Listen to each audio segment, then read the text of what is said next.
18. novembrī Latvijas valstī 107 gadi.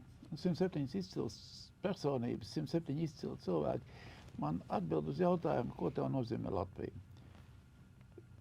Atbild uz šo jautājumu no savu skatu punktu, no savas profesionalitātes, no savas pieredzes, no savām zināšanām, no savu pasaules skatījumu. Šoreiz uz šo jautājumu atbild Kristaps Liepiņš. Kristaps Liepiņš ir alpinists. Kristaps Liepiņš dažreiz ir producents. Vismaz tad, ja mēs pieminam viņa tēvu Edgaru Liepiņu. Un Kristaps Liepiņš ir iemācījis tūkstošiem Latvijas cilvēku mīlēt kalnus un kāpt kalnos. Un tad, ko tev nozīmē Latvija un Jā. Ko nozīmē Latvija? Tā īsos vārdos tā ir tēvzeme. Tādā plašā un arī ļoti konkrētā veidā. Tā ir mana tēva zeme. Tā ir zeme, kurā es esmu dzimis, kurā mani saista kaut kas, ko ir ļoti grūti izstāstīt vārdos, ko ir grūti noformulēt, jo tās ir sajūtas. Es daudzus gadus ceļoju apkārt pa pasauli, sākot jau no 1982. gada, kad man bija 12 gadi, kad es pirmo reizi devos uz Kaukāzu, Pamira kalni, pēc tam Alpi, Himalaji, visa Eiropa un tad jau kaut kur Āzija, Āfrikas kalni, Jaunzēlande, Ziemeļamerika, Grenlande. Un pat jau kaut kādus 10 gadus mēs braucam ļoti bieži uz Dienvidameriku. Jo būt alpīnistam Latvijā, tas nozīmē... Uzkāpt vienā tornī. Jā, tas nozīmē tādas dabīgas klintis mums ir palikušas tad 4,5 metri 100 metru garumā, un turpat tās ir aizliegts kāpt, jo tur ir ģeomorfoloģiskais liegums. Diemžēl tās izcilās klintis, kuras mums bija, Staburaks, Oliņkalns, Andreja klints un daudzas klintis, kas bija kāpjamas pat vēl līdz 60. gadu sākumam pagājušā gadsimtā, viņas ir zem ūdens, un tur, kur kādreiz brauca pat alpīnisti un turisti no Gruzijas mācīties, kā jāorganizē turisma sacensības ar kliņškāpšanu, tur nav. Tur nav nekā, tur ir ūdens. Ja?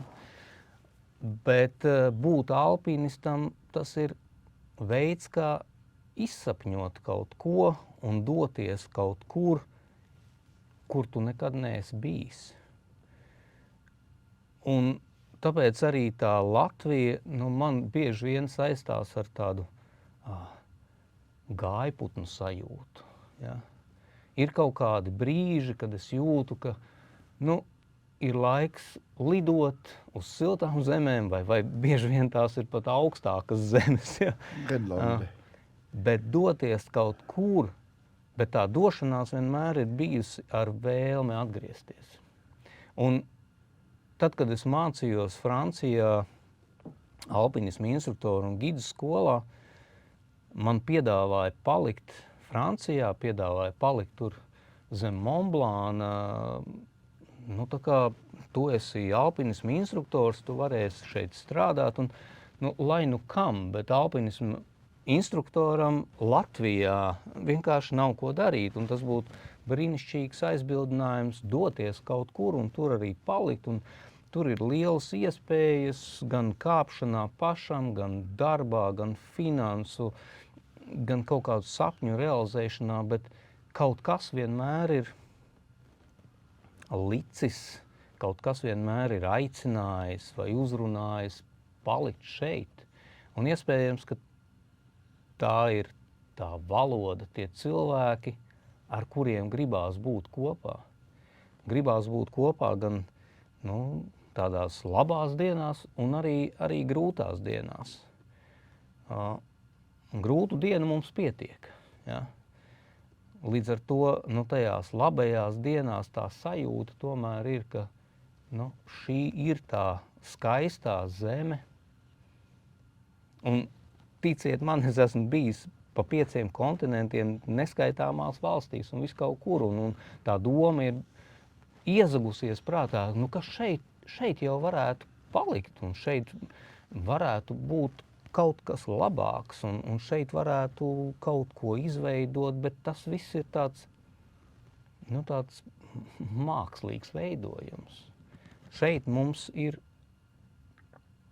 zeme, tēvu zeme, šeit mums ir valsts, par kuru mūsu senči iepriekšējās paudzēs ir cīnījušies, ir lējuši asinis, ir lējuši sviedrus par šo zemi. Un tā vienkārši aizbraukt un izšķīst kaut kur pasaulē, man nekad nav tāda doma likusies sevišķi uzrunājoša. Tāpēc, lai arī vienalga, cik reizes gadā es dotos kaut kur, un reizēm tās ir 10 ekspedīcijas, reizēm tie ir 3-4 kontinenti gadā, ja?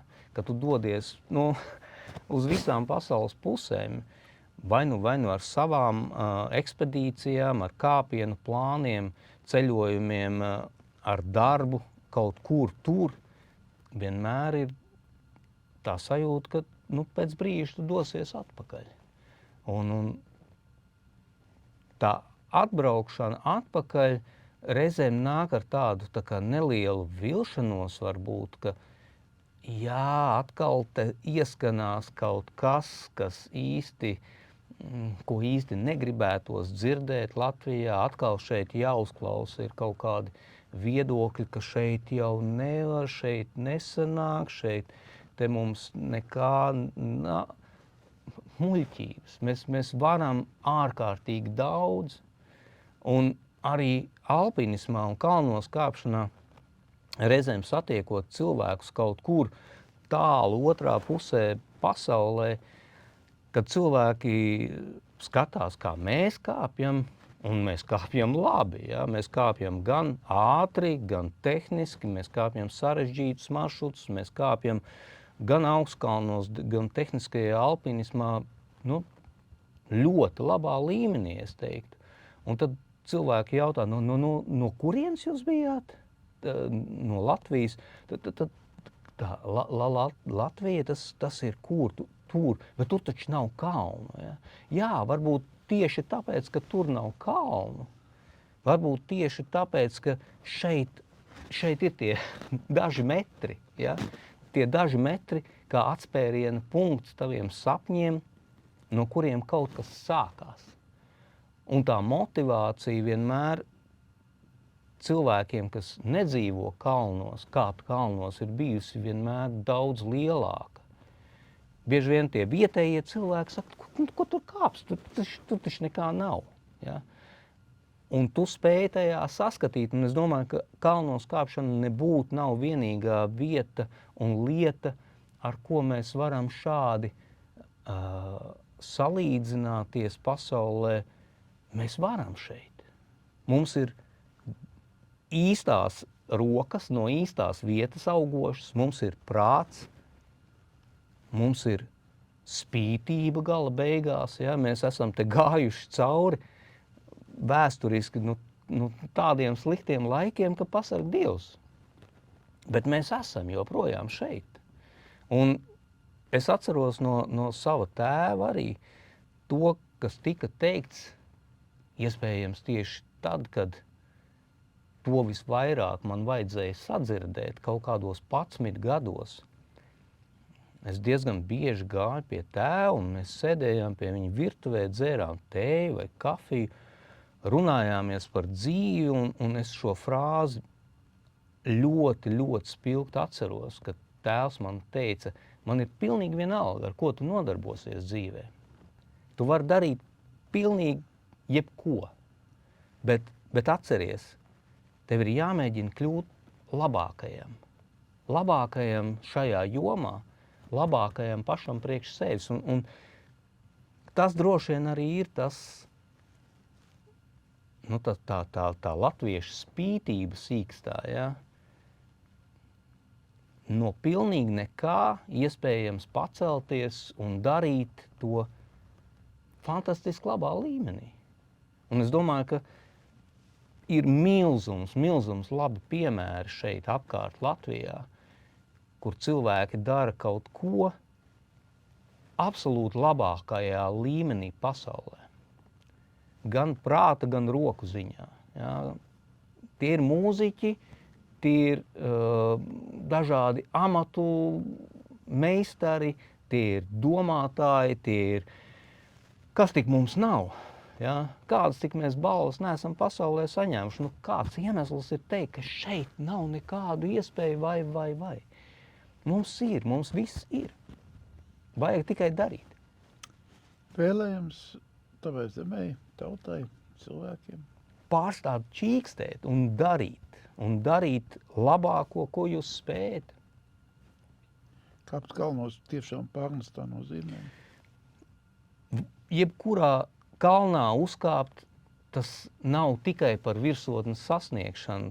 Tā ir atbildība nonākt lejā, jo tikai tad, kad tu esi nonācis lejā, tu vari pastāstīt to savu stāstu. Un arī dzīve ir kā virsotne, kā stāsts. Ir laiks kāpt tajā kalnā un ir laiks stāstīt stāstus. Paldies tev par stāstījumu.